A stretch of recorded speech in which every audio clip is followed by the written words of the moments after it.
ಇದ್ದರಿಂದ ಮನೆಯ ಮುಂದಿರುವ ಹೂವಿನ ಗಿಡಗಳಿಗೆ ರಮೇಶ್ ವಾಟರ್ ಹಾಕುತ್ತಾ ಇರುವಾಗ ತಾಯಿ ಶಾರದ ಬರುತ್ತಾಳೆ. ಮಗು ರಮೇಶ್, ಏನಮ್ಮ? ಒಂದ್ಸಲ ನಿಮ್ಮ ಅಪ್ಪಂಗೆ ಫೋನ್ ಮಾಡು. ಚಿಕನ್ಗಾಗಿ ಹೋಗಿ ಅರ್ಧ ಗಂಟೆ ಆಯ್ತು. ಅಮ್ಮ ಅಪ್ಪ ಬರ್ತಾರೆ ಬಿಡು. ಮೊದಲೇ ಈ ದಿನ ಸಂಡೆ. ಚಿಕನ್, ಮಟನ್, ಫಿಶ್ ಹೀಗೆ ಎಲ್ಲ ಶಾಪ್ ಹತ್ರ ದೊಡ್ಡ ಲೈನೇ ಇರುತ್ತೆ. ಇನ್ನು ನಾವು ಪ್ರತಿ ವಾರ ತಗೊಳ್ಳುವ ಸುಂದರ್ ಚಿಕನ್ ಶಾಪ್ ಹತ್ರ ಅಂತೂ ಆ ಲೈನ್ ಇನ್ನೂ ಹೆಚ್ಚಾಗಿರುತ್ತೆ. ಗಾಬರಿ ಆಗ್ಬೇಡಮ್ಮ. ಅಪ್ಪಂಗೆ ಫೋನ್ ಮಾಡಿ ನೀನು ಗಾಬರಿ ಪಡಿಸ್ಬೇಡ. ಅದೆಲ್ಲ ಮಗನೇ, ಮಕ್ಕಳು ಆಡ್ಕೊಳ್ಳೋದಕ್ಕೆ ಬ್ಯಾಟು ಬಾಲು ತಗೊಂಡೋಗಿದ್ದಾರೆ. ಅವ್ರು ಈಗಲೇ ಮನೆಗೆ ಬರೋದಿಲ್ಲ. ಇಷ್ಟರಲ್ಲಿ ಅಪ್ಪ ಚಿಕನ್ ತಗೊಂಡ್ಬರ್ತಾರೆ. ಆಗ ಅತ್ತೆ ಸೊಸೆಯರು ಸೇರಿ ಅಡಿಗೆ ಸ್ಟಾರ್ಟ್ ಮಾಡಿ. ಅಲ್ಲಿವರೆಗೂ ನನ್ನನ್ನ ಕರಿಬೇಡಿ, ಇಲ್ಲಿಂದ ನನ್ನನ್ನ ಕದಲಿಸ್ಬೇಡಿ. ಮಗು ರಮೇಶು, ನಾನು ಹೇಳೋದು ಸ್ವಲ್ಪ ಕೇಳು.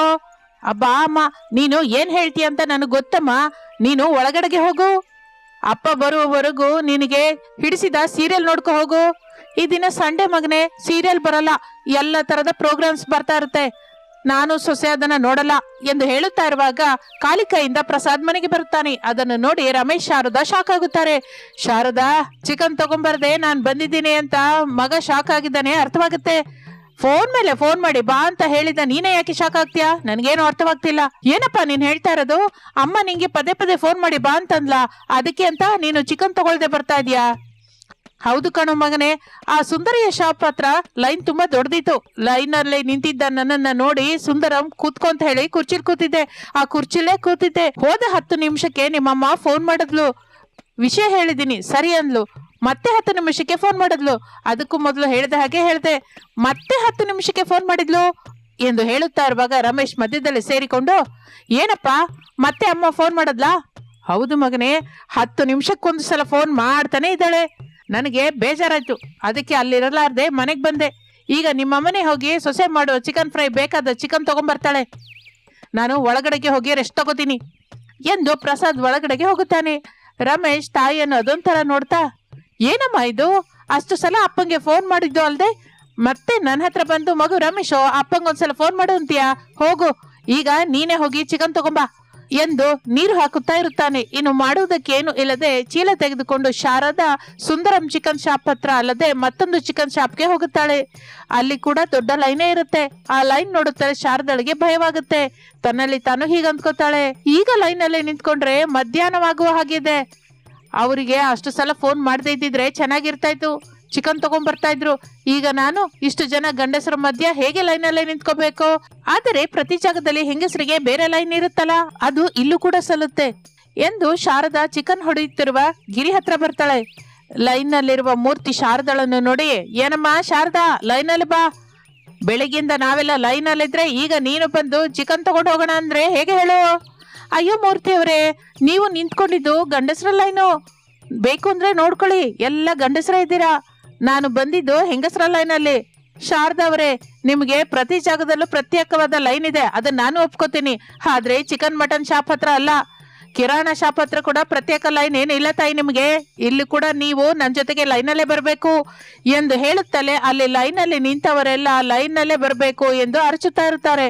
ಅದನ್ನು ನೋಡಿ ಶಾರದಾ ಆಶ್ಚರ್ಯ ಹೋಗುತ್ತಾಳೆ. ಇನ್ನು ಶಾಪ್ ಓನರ್ ಗಿರಿ ಸೇರುತ್ತಾನೆ. ಅಯ್ಯೋ ಮೂರ್ತಿ ಅವರೇ, ದೊಡ್ಡವರು ಏನೋ ಎಂದು ಹೇಳುತ್ತಾ ಇದ್ದಾಗ ಮೂರ್ತಿ ಸೇರಿಕೊಂಡು, ಅಂದ್ರೆ ನಾವೆಲ್ಲ ಹೋಗ್ಬೇಕಾ ಎಂದಾಗ ಗಿರಿ ಏನು ಮಾತನಾಡದೆ ಚಿಕನ್ ಹೊಡಿತಾ ಇರ್ತಾನೆ. ಶಾರದಾ ಅಲ್ಲಿಂದ ಹೊರಟು ಹೋಗುತ್ತಾಳೆ. ಮಕ್ಕಳು ಹರೀಶ್ ಭವ್ಯರು ಮನೆಗೆ ಬರುತ್ತಾರೆ. ಗಿಡಗಳಿಗೆ ನೀರು ಹಾಕ್ತಾ ಇರುವ ರಮೇಶ್ನನ್ನ ನೋಡಿ, ಅಪ್ಪ ಕೇಳ್ತಾ ಇದ್ದೆ, ಹೇಳು ಮಗನೇ, ಈ ದಿನ ನಾವು ಕೆರೆ ಹತ್ರ ಅಡುಗೆ ಮಾಡ್ಕೊಳ್ಳೋಣ ಅಪ್ಪ. ನಮ್ಮ ಫ್ರೆಂಡು ರವಿ ಅವರು ಲಾಸ್ಟ್ ವೀಕು ಕೆರೆ ಹತ್ರ ಅಡುಗೆ ಮಾಡ್ಕೊಂಡು ತಿಂದ್ರಂತೆ.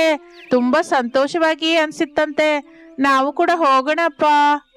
ಹೌದು ಅಪ್ಪ, ನಾವು ಆಡ್ಕೋತಾ ಇದ್ರೆ ಆ ರವಿ ನಮ್ ಜೊತೆ ಆಡೋದಕ್ಕೆ ಬಂದ. ಸ್ವಲ್ಪ ಹೊತ್ತು ಆಡ್ಕೊಂಡು ಲಾಸ್ಟ್ ಟೈಮ್ ಕೆರೆ ಹತ್ರ ಅಡಿಗೆ ಮಾಡ್ಕೊಂಡು ತಿಂದ ವಿಷಯನ ಎಷ್ಟೋ ಸಂತೋಷದಿಂದ ಹೇಳ್ದ ಅಪ್ಪ. ನಾವು ಕೂಡ ಹೋಗೋಣ ಅಪ್ಪ. ಹೊರವ ಮಕ್ಕಳೇ, ಕೆರೆ ಹತ್ರ ಅಡಿಗೆ ಭಲೆಯಾಗಿರುತ್ತೆ.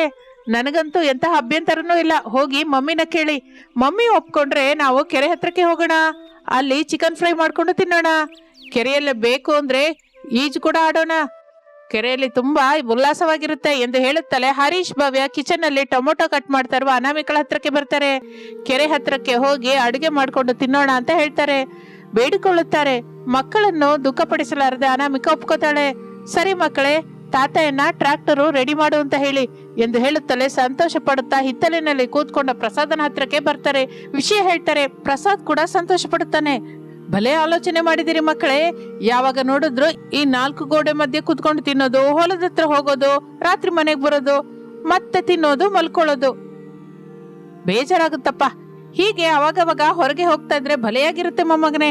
ಅದಕ್ಕೆ ಹೇಳಿದ್ದು ತಾತಯ್ಯ, ಇನ್ನು ಮೇಲಿಂದ ಸಂಡೇ ನಾವು ಎಲ್ಗಾದ್ರೂ ಹೋಗೋಣ. ಮನೆಯಲ್ಲಿ ಇರಬೇಕಾದ ಅಗತ್ಯವಿಲ್ಲ. Sunday funday, always holiday. ಸರಿ ಬಿಡು, ನಾನು ಹೋಗಿ ಟ್ರಾಕ್ಟರ್ ತಗೊಂಡ್ಬರ್ತೀನಿ, ಎಲ್ಲ ಸಿದ್ಧ ಮಾಡಿ ಇಡು ಅಂತ ಹೇಳು ಎಂದು ಪ್ರಸಾದ್ ಅಲ್ಲಿಂದ ಹೊರಟು ಹೋಗುತ್ತಾನೆ. 1 ಗಂಟೆ ಕಳೆದ ನಂತರ ಎಲ್ಲರೂ ಕೆರೆ ಹತ್ರ ಇರುವ ಮರದ ಕೆಳಗೆ ಕೂತ್ಕೊಂಡು ಮಾತಾಡ್ತಾ ಇರ್ತಾರೆ. ಹರೀಶ್ ಭವ್ಯರಿಗೆ ಸ್ವಲ್ಪ ದೂರದಲ್ಲೇ ಬಿದಿರು ಬೊಂಬೆಗಳು ಕಾಣಿಸುತ್ತವೆ. ಮಕ್ಕಳು ಅದರ ಬಗ್ಗೆ ಕೇಳುತ್ತಾರೆ. ಅವುಗಳಿಂದ ಬರುವ ಉಪಯೋಗದ ಬಗ್ಗೆ ಹೇಳುತ್ತಾರೆ. ಮಮ್ಮಿ, ಈ ದಿನ ನಾವು ಹೇಗೂ ಕೆರೆ ಹತ್ರ ಬಂದಿದ್ದೀವಲ್ಲ, ಈಗ ನೀನು ಬ್ಯಾಂಬೋ ಚಿಕನ್ ಟ್ರೈ ಮಾಡು. ಹೊಸದಾಗಿ ವೆರೈಟಿಯಾಗಿ ಚೆನ್ನಾಗಿರುತ್ತೆ ಮಮ್ಮಿ. ಹೌದು ಮಮ್ಮಿ, ಅಣ್ಣಯ್ಯ ಹೇಳಿದ ಹಾಗೇನೆ ಬ್ಯಾಂಬೋ ಚಿಕನ್ ಫ್ರೈ ಮಾಡು. ನಾನು ಅಣ್ಣಯ್ಯ ಇದುವರೆಗೂ ಆ ಬ್ಯಾಂಬೋ ಚಿಕನ್ ಫ್ರೈನ ಹೇಗಿರುತ್ತೆ ಅಂತ ಟೇಸ್ಟೇ ಮಾಡಿಲ್ವಲ್ಲ. ಅಯ್ಯೋ ಮಕ್ಕಳೇ, ಆ ಮಾತಿಗೆ ಬಂದ್ರೆ ನಾನು ಕೂಡ ಬ್ಯಾಂಬೋ ಚಿಕನ್ ಫ್ರೈ ಹೇಗಿರುತ್ತೋ ತಿಂದಿಲ್ಲ. ನಾನು ನನ್ನ ಸೊಸೆ ದಿನವೂ ಬ್ಯಾಂಬೋ ಚಿಕನ್ ಫ್ರೈ ಮಾಡ್ಕೊಂಡು ತಿಂತಾ ಇದ್ದೀವ ಏನೋ. ನಾವು ಕೂಡ ತಿಂದಿಲ್ಲ. ಅಂದ್ರೆ ಈಗ ಅನಾಮಿಕಾ ಎಲ್ಲರಿಗೂ ಸರಿ ಹೋಗುವ ಬ್ಯಾಂಬೋ ಚಿಕನ್ ಫ್ರೈ ಮಾಡ್ತಾಳೆ. ಸರಿ ಕಣ್ರಿ, ಹೋಗಿ ಆ ಬ್ಯಾಂಬೋ ಸ್ಟಿಕ್ ತಗೊಂಬನ್ನಿ, ಅದ್ರೊಳಗೆ ಚಿಕನ್ ಫ್ರೈ ಮಾಡ್ತೀನಿ. ಎಲ್ಲರೂ ಈ ದಿನ ಬ್ಯಾಂಬೋ ಚಿಕನ್ ಫ್ರೈ ತಿನ್ನೋಣ. ಸರಿ, ಈಗಲೇ ಹೋಗಿ ತಗೊಂಡ್ಬರ್ತೀನಿ ಅನಾಮಿಕಾ. ಆದ್ರೆ ಅದನ್ನ ಕಟ್ ಮಾಡೋದಕ್ಕೆ ಕತ್ತಿ ಆಗ್ಲಿ ಕೊಡ್ಲಿ ಆಗ್ಲಿ ಬೇಕು ಅಲ್ಲ. ಮಗು ರಮೇಶು, ಹೀಗೆ ಏನಕ್ಕಾದ್ರೂ ಉಪಯೋಗಕ್ಕೆ ಬರುತ್ತೆ ಅಂತ ನಾನು ಕೊಡ್ಲಿ ತಂದಿದ್ದೀನಿ. ನಾನು ಬರ್ತಾ ಇದ್ದೀನಿ ಇರು. ಓ, ನೀನು ಸೂಪರ್ ತಾತಯ್ಯ, ನಾವು ಕೂಡ ಬರ್ತೀವಿ. ಹೌದು ತಾತಯ್ಯ, ನಾನು ಅಣ್ಣೆ ಕೂಡ ಬರ್ತೀವಿ ಎಂದು ಮಕ್ಕಳು ಅನ್ನುತ್ತಲೇ ಪ್ರಸಾದ್ ರಮೇಶ್ ಮಕ್ಕಳನ್ನು ಕರೆದುಕೊಂಡು ಅಲ್ಲಿಂದ ಹೊರಟು ಬ್ಯಾಂಬೂ ಹತ್ರ ಬರ್ತಾರೆ. ರಮೇಶ್ ಬ್ಯಾಂಬೂನ ಹೊಡಿತಾ ಇರ್ತಾನೆ.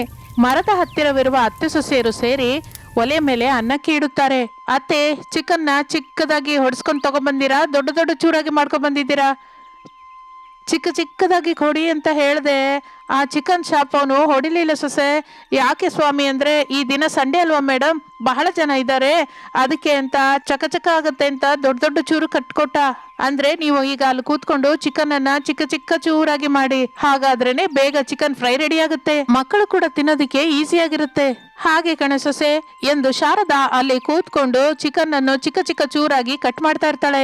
ಇಷ್ಟರಲ್ಲಿ ರಮೇಶ್, ಪ್ರಸಾದ್ ಮಕ್ಕಳು ಸೇರಿ ಬ್ಯಾಂಬೂಸ್ನ ತೆಗೆದುಕೊಂಡು ಮರದ ಹತ್ರಕ್ಕೆ ಬರ್ತಾರೆ. ಮಾವಯ್ಯ, ಏನು ಅಂದ್ರೆ, ಮಕ್ಕಳನ್ನ ಕರ್ಕೊಂಡು ಹಾಗೆ ಹೋಗಿ ಆಡ್ಕೊಳ್ಳಿ. ಬ್ಯಾಂಬೂ ಚಿಕನ್ ಫ್ರೈ ರೆಡಿ ಆದ ಮೇಲೆ ನಾನು ಕರಿತೀನಿ, ಆಗ ಬರುವಂತೆ. ಸರಿ ಅನಾಮಿಕಾ, ಮಕ್ಕಳೇ ಬನ್ನಿ, ಹಾಗೆ ತಮಾಷೆಯಾಗಿ ಕಳ್ಳ ಪೊಲೀಸ್ ಆಡೋಣ. ಹಾಗೆ ಆಡ್ತಾ ಇದ್ರೆ ಮಮ್ಮಿ ಅಷ್ಟರೊಳಗೆ ಬ್ಯಾಂಬೂ ಚಿಕನ್ ಫ್ರೈ ಮಾಡಿಬಿಡ್ತಾಳೆ. ಬನ್ನಿ ಮಕ್ಕಳೇ. ತಾತಯ್ಯ, ಆಟ ಏನೋ ಆಡೋದು ಬೇಡ. ಆಟ ಆಡೋದು ಬೇಡವಾ? ಮತ್ತೇನು ಮಾಡೋಣ? ಈಜು ಹೊಡೆಯೋಣ ಅಂತ ನೀನು ಹೇಳಿದೆಯಲ್ಲ ತಾತಯ್ಯ, ನಾವು ಈಜು ಹೊಡೆಯೋಣ. ಮತ್ತೆ ಮಮ್ಮಿ ನಿನಗೆ ಮತ್ತೊಂದು ಡ್ರೆಸ್ ತಂದಿದ್ದಾಳ ತಾಯಿ. ಇಲ್ಲ ಅಪ್ಪ, ಮನೆ ಹತ್ರ ನಾನು ಅಮ್ಮಂಗೆ ಹೇಳ್ದೆ ಹೊರತು ಅಮ್ಮನೇ ತಗೊಂಡು ಬಂದಿಲ್ಲ. ಮೇಲಾಗಿ ಕೆರೆಯಲ್ಲಿ ಸ್ವಿಮ್ಮಿಂಗ್ ಬೇಡ ಅಂತ ಹೇಳಿದ್ಲು. ಇನ್ನು ಮಮ್ಮಿ ಬೇಡ ಅಂದಮೇಲೆ ಸ್ವಿಮ್ ಮಾಡೋದೇನಕ್ಕೆ ಹೇಳು? ಅಬ್ಬಾ, ಏನೂ ಆಗಲ್ಲ ಅಪ್ಪ. ಬಿಸಿಲು ನೋಡ್ದ್ಯಾ ಹೇಗೆ ಬರ್ತಾ ಇದೆ? ಸ್ವಿಮ್ ಮಾಡಿಬಿಟ್ಟು ಹಾಗೆ ಬಿಸಿಲಿಗೆ ನಿಂತು ಬಿಡೋಣ, ಬಟ್ಟೆ ಎಲ್ಲ ಒಣಗೋಗುತ್ತೆ. ಬಾ ಅಪ್ಪ, ನಾವು ಹೋಗಿ ಕೆರೆಯಲ್ಲಿ ಸ್ವಿಮ್ ಮಾಡೋಣ. ಹೌದು ಅಪ್ಪ, ಅಣ್ಣೆ ಹೇಳಿದ್ದು ಕೂಡ ನಿಜನೇ ಅಲ್ವಾ? ಬಿಸಿಲು ನೋಡು ಎಷ್ಟು ಜೋರಾಗಿ ಬೀಸ್ತಾ ಇದೆ. ಸ್ವಿಮ್ ಮಾಡೋಣ ಅಪ್ಪ ಎಂದು ಮಕ್ಕಳು ಆ ಕೆರೆಯಲ್ಲಿ ಈಜು ಹೊಡೆಯಲಿಕ್ಕೆ ಪಟ್ಟು ಹಿಡಿಯುತ್ತಾರೆ. ಪ್ರಸಾದ್ ಹರೀಶನಿಗೆ ರಮೇಶ್ ಭವ್ಯಳಿಗೆ ಸ್ವಿಮ್ ಮಾಡಿಸ್ತಾ ಇರ್ತಾರೆ ಆ ಕೆರೆಯಲ್ಲಿ. ಇಷ್ಟರೊಳಗೆ ಮರದ ಹತ್ತಿರವಿರುವ ಅತ್ತೆ ಸೊಸೆಯರು ಮಾತನಾಡಿಕೊಳ್ಳುತ್ತಲೇ ಬ್ಯಾಂಬೂ ಚಿಕನ್ ಫ್ರೈ ತಯಾರು ಮಾಡ್ತಾ ಇರ್ತಾರೆ. ಹೀಗೆ 1 ಗಂಟೆ ಕಳೆಯುತ್ತದೆ. ಹರೀಶ್, ಭವ್ಯ, ಪ್ರಸಾದ್, ರಮೇಶು ಕೆರೆಯಲ್ಲಿ ಇದ್ದರೆ ಅತ್ತೆ ಸೊಸೆಯರಿಬ್ಬರು ಅಡಿಗೆ ಪೂರ್ತಿ ಮಾಡುತ್ತಾರೆ. ಇನ್ನು ಎಲ್ಲರೂ ಕೂತ್ಕೊಂಡು ಬ್ಯಾಂಬೂ ಚಿಕನ್ ಫ್ರೈನ ಸಂತೋಷದಿಂದ ತಿನ್ನುತ್ತಾರೆ. ಆನಂದದಿಂದ ಮನೆಗೆ ತಿರುಗಿ ಬರುತ್ತಾರೆ.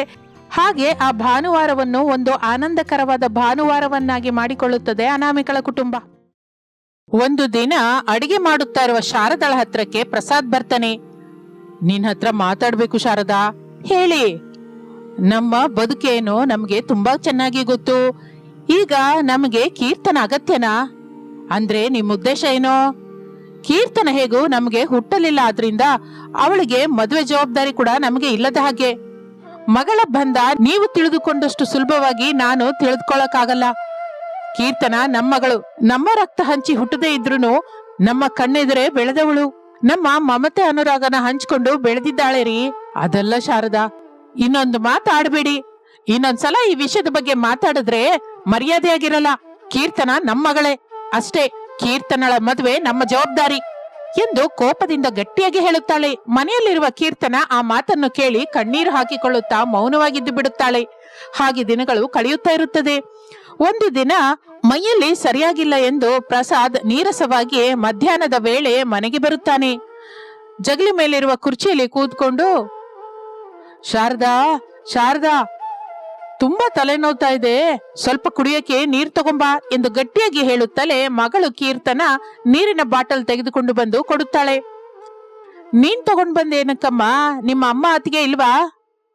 ಕೆಲ್ಸದಲ್ಲಿದ್ದಾರೆ ಅಪ್ಪ, ಇನ್ನೂ ಏನಾದ್ರೂ ಬೇಕಾ? ಟೀ ತಗೊಂಬಾ ಅಂತ ನನ್ನ ಮಾತನ್ನ ನಿಮ್ಮ ಅಮ್ಮಂಗೆ ಹೇಳಿ ನೀನ್ ಹೋಗಿ ಓದ್ಕೋ ತಾಯಿ. ಹಾಗೆ ಅಪ್ಪ ಎಂದು ಹೇಳಿ ಕೀರ್ತನ ಹೊರಟು ಹೋಗುತ್ತಾಳೆ. ಪ್ರಸಾದ್ ನೀರು ಕುಡಿಯುತ್ತಾನೆ. ಸ್ವಲ್ಪ ಹೊತ್ತಿಗೆ ಕೀರ್ತನ ಬಿಸಿ ಬಿಸಿ ಟೀ ತೆಗೆದುಕೊಂಡು ತಂದೆ ಪ್ರಸಾದ್ ಹತ್ರ ಬರ್ತಾಳೆ. ಅಪ್ಪ, ಟೀ ತಗೊಂಬಂದೆ, ಕುಡೀರಿ ಎಂದು ಪ್ರಸಾದನಿಗೆ ಟೀ ಕೊಡುತ್ತಾಳೆ. ಪ್ರಸಾದ್ ಆ ಟೀ ತೆಗೆದುಕೊಂಡು, ಅಯ್ಯೋ ತಾಯಿ, ನಿನ್ನ ಓದ್ಕೊ ಅಂತ ಹೇಳಿದ್ದೆ ಅಲ್ಲಮ್ಮ, ನಾನ್ ಹೇಳಿದ ಕೆಲ್ಸ ಇಲ್ಲ, ನೀನ್ ಯಾಕೆ ಮಾಡ್ತಾ ಇದೀಯಾ? ನಿಮ್ಮಮ್ಮ ಒಳಗಡೆ ಗಂಡಗೆ ನೀರು ಟೀ ಕೊಡದೆ ಅಷ್ಟೊಂದು ಏನ್ ಕೆಲ್ಸ ಮಾಡ್ತಾ ಇದ್ದಾಳೆ? ಏನೇ ಶಾರದಾ ಶಾರದಾ ಎಂದು ಸ್ವಲ್ಪ ಕೋಪ ತರಿಸುತ್ತಾನೆ. ಅಪ್ಪ, ನೀವೆಷ್ಟು ಕರೆದ್ರೂ ಅಮ್ಮ ಅತ್ತಿಗೆ ಮನೆಯಿಂದ ಹೊರಗೆ ಬರೋದಿಲ್ಲ. ಯಾಕೆ ಬರಲ್ಲ ತಾಯಿ? ಅತ್ತೆ ಸೊಸೆರಿಗೆ ಏನಾದ್ರೂ ಮಾಯದ ರೋಗ ಬಂದಿದ್ಯಾ? ಇಲ್ಲ ಅಪ್ಪ, ನನಗೆ ಮದುವೆ ಮಾಡ್ಬೇಕು ಅನ್ನೋ ಜವಾಬ್ದಾರಿ ತಿಳಿದು ಬಂದಿದೆ ಎಂದು ಕೀರ್ತನ ಹೇಳುತ್ತಲೇ ಪ್ರಸಾದ್ ಸ್ವಲ್ಪ ತಣ್ಣಗಾಗುತ್ತಾನೆ. ನಿಧಾನವಾಗಿ, ಏನ್ ನಡೀತು ತಾಯಿ? ಅಪ್ಪ, ನೀವು ಅಣ್ಣಯ್ಯ ಸೇರಿ ನನಗೆ ಒಂದು ಸಂಬಂಧ ನೋಡಿದ್ರಿ. ನಾವು ಒಬ್ರಿಗೊಬ್ರು ಹಿಡ್ಸಿದ್ವಿ. ನೀವು ಅವರು ಮಾತನಾಡಿಕೊಂಡ ಮಾತುಗಳು ವರದಕ್ಷಿಣೆ ಹತ್ರ ನಿಲ್ಲಿಲ್ಲ. ಬೇಡ ಅಂತ ನೀವ್ ಅಂದ್ಕೊಂಡ್ರಿ. ಒಂದು ದಿನ ಆ ಹುಡುಗ ನಮ್ಮ ಮನೆಗೆ ಬಂದಿದ್ದ. ನಿಜನಾ? ಮತ್ತೆ ನನಗೂ ಅಣ್ಣಯ್ಯಂಗೆ ಏಕೆ ಹೇಳಲಿಲ್ಲ ತಾಯಿ? ಏನಾದ್ರೂ ಹೇಳಿದ್ರೆ ನೀವು ಅಣ್ಣಯ್ಯ ಪ್ರಶಾಂತವಾಗಿ ಆಲೋಚನೆ ಮಾಡ್ತೀರಾ? ಇಲ್ಲ, ಅವ್ರು ಕೇಳ್ತಾ ಇರೋ ವರದಕ್ಷಿಣೆ ಬಗ್ಗೆ ಒಂದು ಮಾತು ಕೂಡ ಮಾತಾಡಿಲ್ಲ. ಅಮ್ಮ ಅತ್ತಿಗೆ ಅವ್ರನ್ನ ಬೇಡ್ಕೋತಾ ಇದ್ರೆ ನೀವು ಬಾಯಿಗೆ ಬಂದ ಹಾಗೆ ಬೈದ್ರಲ್ಲ ಅಪ್ಪ. ಅವರು ನಿನಗಿಂತ ನೀನು ತೆಗೆದುಕೊಂಡು ಹೋಗುವ ವರದಕ್ಷಿಣೆ ಮೇಲೆ ಆಸಕ್ತಿಯಾಗಿದ್ದಾರೆ ತಾಯಿ. ಮೇಲಾಗಿ ಖಚಿತವಾಗಿ ವರದಕ್ಷಿಣೆ ಬೇಕು ಅಂತ ಕಂಡೀಷನ್ ಕೂಡ ಇಟ್ರಲ್ಲ ಅಪ್ಪ. ವರದಕ್ಷಿಣೆ ತಗೊಳ್ಳದೆ, ವರದಕ್ಷಿಣೆ ಇಲ್ಲದೆ ಎಲ್ಲಿ ಮದುವೆ ಆಗ್ತಾ ಇದೆ ಹೇಳಿ? ಹುಡುಗಿ ಹುಡುಗ ಹಿಡಿಸಿದರೆ ಬೇಡ್ಕೊಂಡು ಒಬ್ರು ಮಾಡ್ಬೇಕು ಹೊರತು ಜಗಳ ಮಾಡ್ತಾರ ಅಪ್ಪ? ನಿಜಕ್ಕೂ ಈ ಜಗಳಕ್ಕೆ ನಿಮ್ಮ ಅಮ್ಮ ಅತ್ತಿಗೆ ಮನೇಲಿಲ್ದೇ ಇರೋದಕ್ಕೂ ಸಂಬಂಧವೇನು? ಇದೆ ಅಪ್ಪ, ನಾನು ಅವನಿಗೆ ತುಂಬಾ ಹಿಡಿಸಿದ್ದೀನಿ ಅಂತ ಮದುವೆ ಅಂತ ಮಾಡ್ಕೊಂಡ್ರೆ ನನ್ನೇ ಮಾಡ್ಕೋತೇನೆ ಅಂತ ಆ ಹುಡುಗ ಹೇಳ್ದ. ತನ್ನವರು ಕೇಳಿದಷ್ಟು ವರದಕ್ಷಿಣೆ ಅಲ್ಲದಿದ್ದರೂ ಅರ್ಧವಾದ್ರೂ ಕೊಡಿ, ಮಿಕ್ಕ ಅರ್ಧಕ್ಕೆ ನಾನು ಏನೋ ಒಂದು ತರದಿಂದ ನಮ್ಮ ಅಮ್ಮ ಅಪ್ಪನ ಹತ್ರ ಮಾತಾಡ್ತೀನಿ ಅಂತ ಕೂಡ ಹೇಳ್ದ. ಆ ದುಡ್ಡು ನೀವು ಹೇಗೂ ಹೊಂದಿಸೋದಿಲ್ಲ ಅಂತ, ಮಾಡಲ್ಲ ಅಂತ ನಿಮ್ಮ ಅಮ್ಮ ಅತ್ತಿಗೆ ರೋಡ್ ಮೇಲೆ ಹಣ್ಣು ಹೂವು ಮಾರ್ತಾ ಇದ್ದಾರೆ ಏನು? ಈ ವ್ಯಂಗ್ಯನೇ ಬೇಡಪ್ಪ, ನನ್ನ ಮದುವೆ ಮಾಡ್ಬೇಕು ಅಂತ ಕಷ್ಟಪಡ್ತಾ ಇದ್ದಾರೆ. ಅದೇ ತಾಯಿ ಆ ಹೋರಾಟ ಎಲ್ಲಿ ಮಾಡ್ತಾ ಇದ್ರು ಹೇಳು?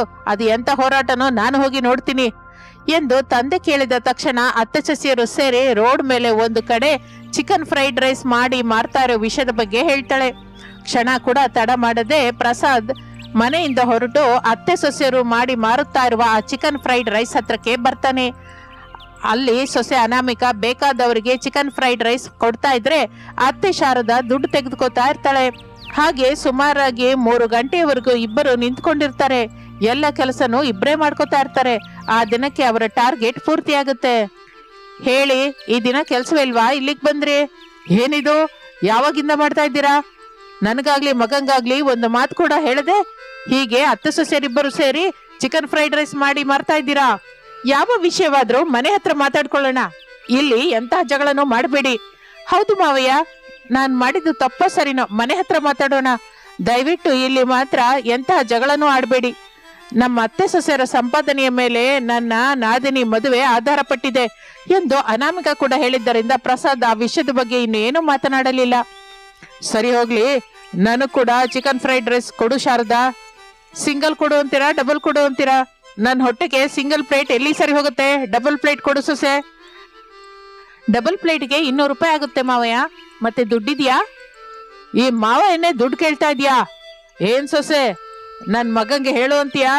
ಆಗ ನೋಡಿ ಒಂದ್ಸಲ 200 ರೂಪಾಯಿ ಕಟ್ಟಿ ನಿಮ್ ಮಗ ಚಿಕನ್ ಫ್ರೈಡ್ ರೈಸ್ ಹೇಗೆ ತಿಂತಾ ಇದ್ದಾನೋ ನೋಡಿ, ಹೋಗಿ ಹೋಗಿ ಹೇಳಿ ಎಂದು ಶಾರದಾ ಅನ್ನುತ್ತಲೇ ಪ್ರಸಾದ್ ಸ್ವಲ್ಪ ದೂರದಲ್ಲಿ ನಿಂತುಕೊಂಡು ಚಿಕನ್ ಫ್ರೈಡ್ ರೈಸ್ ತಿಂತಾ ಇರುವ ಮಗ ರಮೇಶನ ಕಡೆ ನೋಡುತ್ತಾನೆ.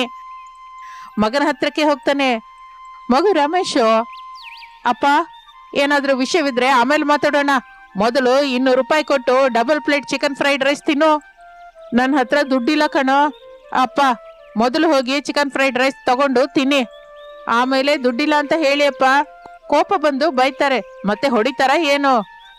ಅದಲ್ಲ ಮಗನೇ, ಅತ್ತೆ ಸೊಸೆಯರ ನಡವಳಿಕೆ ನೋಡ್ತಾ ಇದ್ರೆ ಖಚಿತವಾಗಿ ದುಡ್ಡು ಕಟ್ಟಿಸ್ಕೊಳ್ಳೋ ಹಾಗಿದೆ.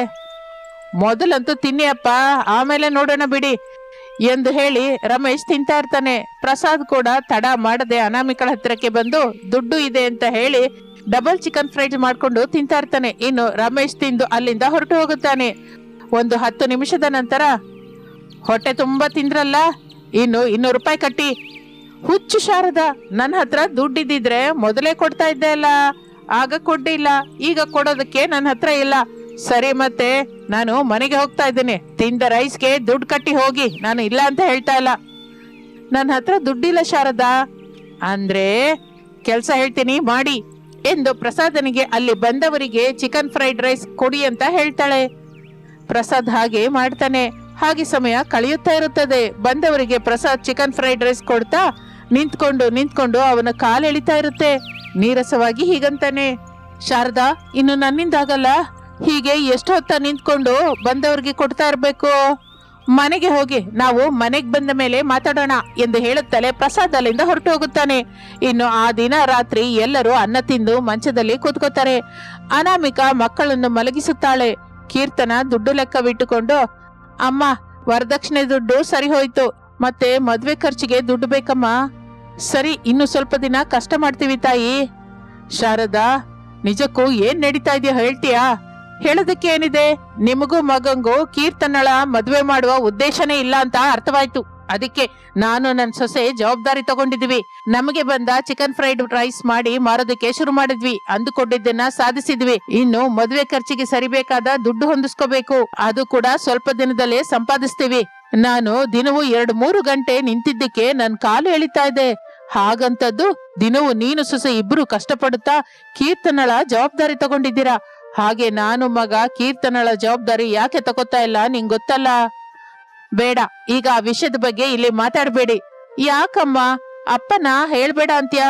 ನಾನು ನಿಮ್ಮ ರಕ್ತ ಹಂಚಿಕೊಂಡು ಹುಟ್ಟಿದ ಮಗಳಲ್ಲ. ರಮೇಶ್ ಅಣ್ಣಯ್ಯ ನನಗೆ ಒಡ ಹುಟ್ಟಿದ ಅಣ್ಣ ಅಲ್ಲ. ಇದೆ ಅಲ್ವಾ ಅಪ್ಪ ಈಗ ನೀನು ಹೇಳ್ಬೇಕು ಅಂದ್ಕೊಂಡಿದ್ದ ನಿಜ ಎಂದು ಕೀರ್ತನ ಅನ್ನುತ್ತಲೇ ಎಲ್ಲರೂ ಆಶ್ಚರ್ಯದಿಂದ ನೋಡ್ತಾ ಇರ್ತಾರೆ. ಈ ನಿಜ ನನ್ಗೆ ಯಾವಾಗೋ ಗೊತ್ತು ಅಪ್ಪ. ನೀನು ಅಮ್ಮ ಯಾವಾಗ್ಲೂ ಮಾತಾಡ್ಕೊಂಡ ವಿಷಯ ನಾನು ಯಾವತ್ತೋ ಕೇಳ್ಕೊಂಡಿದ್ದೀನಿ. ಅವಾಗಿಂದ ನಾನು ಕಾಲೇಜ್ಗೆ ಹೋಗದೆ ಮನೆಯಲ್ಲಿ ಏನೋ ಒಂದು ಕೆಲಸ ಮಾಡ್ತಾ ಇದ್ದೀನಿ, ಕೊಟ್ಟಿದ್ದು ತಿಂತಾ ಇದ್ದೀನಿ. ಇನ್ನು ಈ ವಿಷಯದ ಬಗ್ಗೆ ಮಾತಾಡ್ಬೇಡ ಕೀರ್ತನ.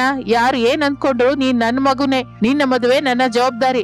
ನಾನು ನಿನ್ ಸೊಸೆ ಖಚಿತವಾಗಿ ನಿಂಗೆ ಮದುವೆ ಮಾಡ್ತೀವಿ ಕೀರ್ತನ ಎಂದು ಹೇಳಿ ಮಂಚದಲ್ಲಿ ಮಲಗುತ್ತಾರೆ.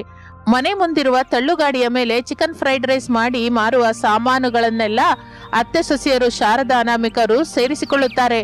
ಅತ್ತೆ, ಹೋಗೋಣವಾ? ಕೀರ್ತನಂಗೆ ನನ್ನ ರೂಮಲ್ಲಿರುವ ಚಿಲ್ಲರೆ ಪೆಟ್ಟಿಗೆ ಡಬ್ಬನ ತಗೊಂಬ ಅಂತ ಹೇಳ್ದೆ ಅಮ್ಮ. ಕೀರ್ತನ ತಗೊಂಡ್ ಬರ್ತಲೇ ಹೊರಟೋಗೋಣ ಎಂದು ಹೇಳುತ್ತಾ ಇರುವಾಗ ಕೀರ್ತನ ಚಿಲ್ಲರೆ ಇರುವ ಡಬ್ಬವನ್ನು ತೆಗೆದುಕೊಂಡು ಬರುತ್ತಾಳೆ. ಅತ್ತೆ ಸೊಸೆಯರಿಬ್ಬರು ಸಂತೋಷದಿಂದ ಚಿಕನ್ ಫ್ರೈಡ್ ರೈಸ್ ಮಾಡಿ ಮಾರೋದಕ್ಕೆ ಹೋಗ್ತಾರೆ. ಸ್ವಲ್ಪ ಸಮಯದ ನಂತರ ಯಾವತ್ತಿನ ಹಾಗೆ ಆ ದಿನ ಕೂಡ ಅತ್ತೆ ಸೊಸೆಯರು ಚಿಕನ್ ಫ್ರೈಡ್ ರೈಸ್ ಮಾಡಿ ಮಾರೋದಕ್ಕೆ ಶುರು ಮಾಡ್ತಾರೆ. ಹಾಗೆ ಸ್ವಲ್ಪ ದಿನ ಕಳೆಯುತ್ತದೆ. ಆ ನಂತರ ಅತ್ತೆ ಸೊಸೆಯರಿಬ್ಬರು ಸೇರಿ ಸಂತೋಷದಿಂದ ಕೀರ್ತನಿಗೆ ಮದುವೆ ಮಾಡಿ ಅತ್ತೆಯವರ ಮನೆಗೆ ಕಳಿಸುತ್ತಾಳೆ. ಇನ್ನು ಆ ನಂತರ ಕೂಡ ಈ ಅತ್ತೆ ಸೊಸೆಯರಿಬ್ಬರು ಅದೇ ವ್ಯಾಪಾರವನ್ನು ಸಂತೋಷದಿಂದ ಮಾಡುತ್ತಾ ಆನಂದದಿಂದ ತಮ್ಮ ಕುಟುಂಬದ ಜೊತೆ ಸೇರಿ ಜೀವಿಸುತ್ತಾರೆ.